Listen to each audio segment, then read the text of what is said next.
Welcome back. I, 33 female, met my husband, 36, on a dating site. I didn't expect much out of it, as my previous experiences on the site didn't end too promising. By the time I had met my husband, the only good thing I had gotten out of the site and the dates was an agreement to a purely sexual relationship. Everyone wanted something casual. The difference this time was the fact that I found someone that I was extremely attracted to enough to engage in casual sex with. So when my husband showed up with his long-term plans and goals, I was thrilled. The more we talked, the more I found we had in common in our goals, such as the fact that we both came from small families. With him just having one brother and me being an only child. That was one of the reasons we wanted a big family for ourselves and for our children to have multiple sources of support. We went on many dates and talked constantly. I felt heard, protected, and happy in his presence. At this point, I had already gotten rid of the dating site and the people I had been talking to. I was content and happy with the man I was with and the woman I was becoming when I was with him. He always pushed me to be a better version of myself. So you can imagine how ecstatic I was when he proposed. But the closer we got to the wedding day, the more nervous I became. I started having doubts and wondering if the marriage wasn't too soon. Even my close friends told me that I was too young to marry, and that I was wasting my youth by marrying now. My mother, on the other hand, said that it was normal to be nervous, and that he was a good person that would take care of me in all aspects of our lives. This really confused me and put me under a lot of pressure. And I ended up getting in contact with the sex guy from the dating site. We met up, and one thing led to another, and we reignited our passionate relations. I never talked to my husband about having cold feet about our wedding. I just kept up my outside relations with the dating site guy, until my wedding. A few months after our honeymoon, I found out that I was pregnant with our first child, now 10. And we were ecstatic.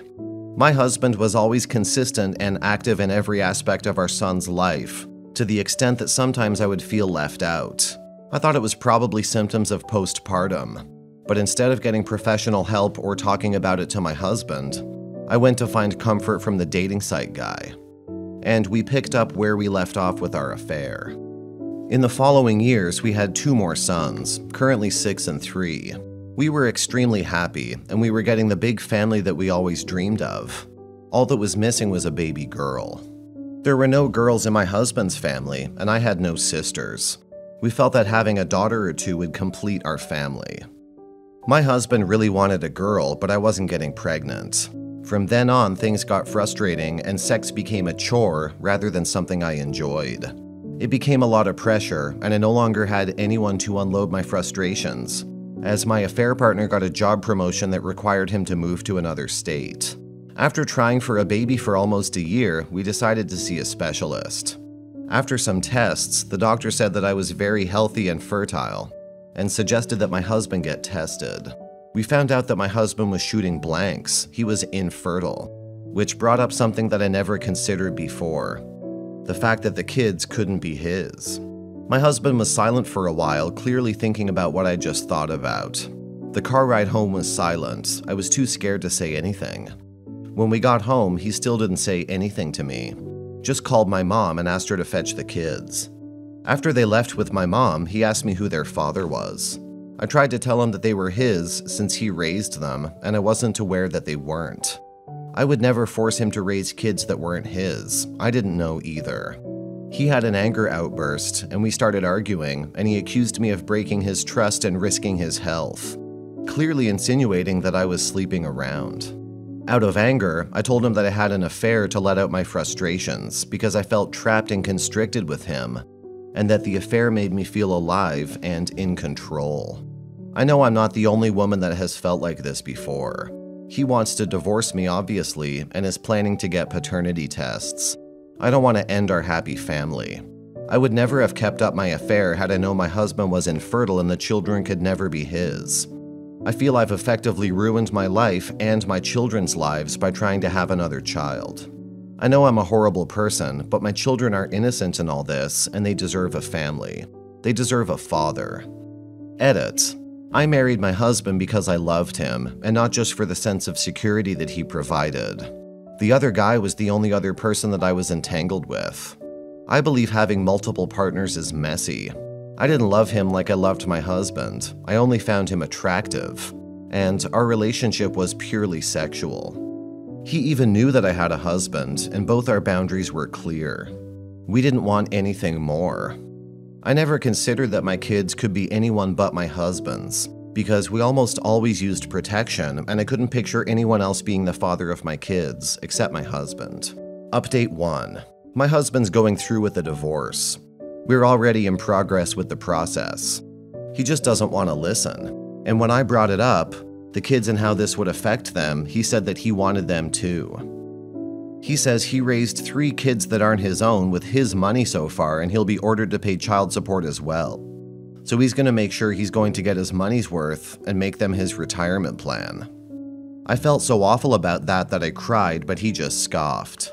My friends say these are the consequences of not listening to them and wasting my youth on one man. I understand that I betrayed him and admit that I was wrong, but him trying to take the kids is where I draw the line. I still love him. Wanting to take my kids is much worse than what I did. Update 2. Things have escalated fast, and I think we're at a point of no return. We were initially going to have an out-of-court settlement with our divorce, but he refuses to pay alimony and feels the need to degrade me every time we're in the same room, claiming that he won't pay alimony. I was the one that betrayed our union, and that he didn't think that being raised by a slut would be a healthy environment for the upbringing of his sons. His sons? My sons. He wants to take my sons. He even turned our oldest against me. Now my oldest son gives me an attitude that he's never given before. We never really got along like he did with my ex-husband, but I'm still his mother. He insisted on living with his dad, and when the judge granted me full custody of them, since I am their biological mother and they have no biological relation with their dad, he started throwing tantrums. I think my ex-husband has poisoned him against me. Update 3. My life is currently going downhill, and I'm constantly stressed and frustrated. This sub is the only place I feel like I'm being treated a human. I didn't get the first installment of alimony yet, and my son is still throwing tantrums demanding me to be with his dad. I'm at my wit's end. I got to keep the house for the sake of the kids, but I can barely maintain everything since I don't have a 2-income home. I sued for child support since he's the one who raised them and the only father they knew. He didn't make a fuss about it and agreed, but now he's going back to court for custody, but I've insisted that I've no money for another court battle. I feel like such a failure, having to depend on him again, and at the same time, I miss what we had. Comments. Well, he can't say no to paying alimony.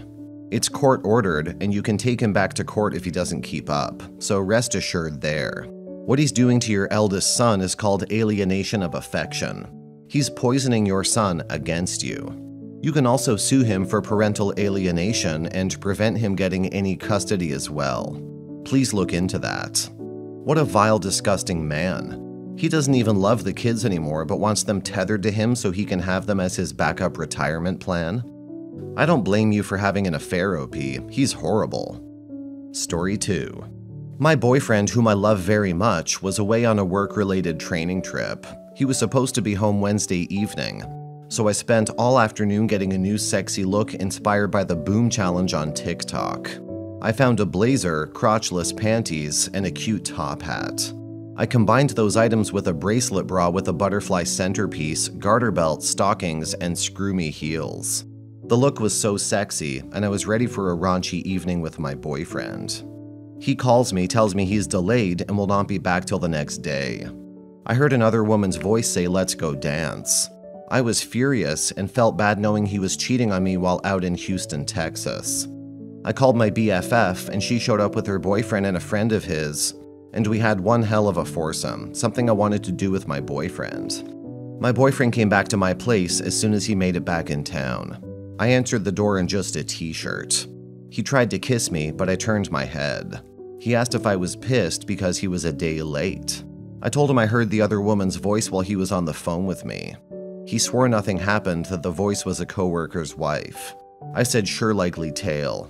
I told him I was all worked up and needed him, but no, he stayed and played in Houston. Before he left, he told me he was sorry that he did not cheat and realizes now how it sounded.